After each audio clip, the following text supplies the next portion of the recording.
guys, it's Kayleen with AZ Care. Today we're going to talk about the vaccines that we give to our littles. This is little Laszlo, and he is 6 weeks old and about to get his first round of vaccines. We use a 5-in-1 vaccine, and these are 5-in-1. A lot of places will use a regular 4-in-1. We like the 5-in-1 because it includes the feline leukemia, which is pretty big here in Arizona. So this vaccine has the feline leukemia, Rhinotracheitis, keshi, Panleukopenia, and chlamydia vaccines. Rhinotracheitis is one of the diseases that the vaccine covers. It is also known as the herpes virus. It is not herpes like people get, it is herpes in cats, which is basically an upper respiratory infection. So inflammation of the nose, the eyes, sneezing, coughing, a lot of drainage from the nose, and some upper respiratory issues. So we want to make sure that's a huge one for cats, especially little tinies. So we want to make sure that they have that vaccine covered. The next disease covered is Panleukopenia. Panleukopenia is also called feline distemper, and it's very similar to parvo in dogs. It is not the same.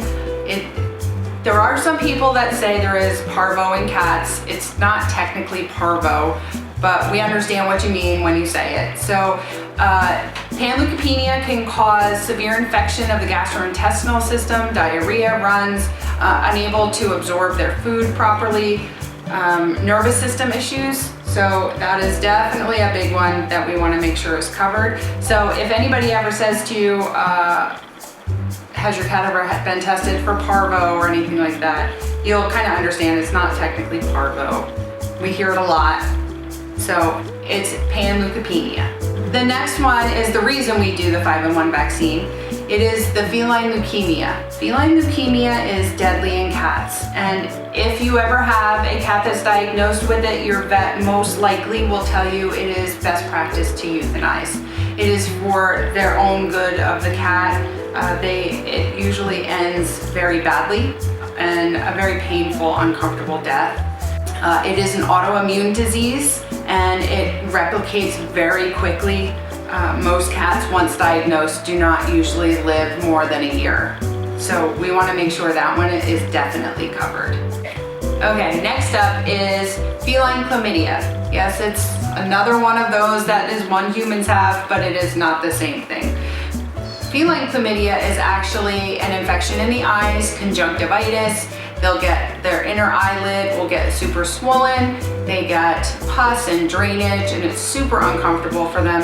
Think pink eye. Think pink eye in people is what the little ones get. So we want to make sure that that gets covered.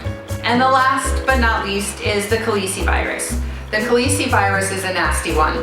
So it is also an upper respiratory infection, but it has some extras added on, like ulcers on their mouth, their tongue, their gums, their palate. It can also cause sudden lameness, which we just found out, and that was very interesting. The sores and ulcers in their mouth can cause them, they are very painful, so it can cause them to stop eating. It also causes heavy drooling and is very contagious. So that one sticks around for quite a while with the drool. So that's another one, gotta make sure we got them covered.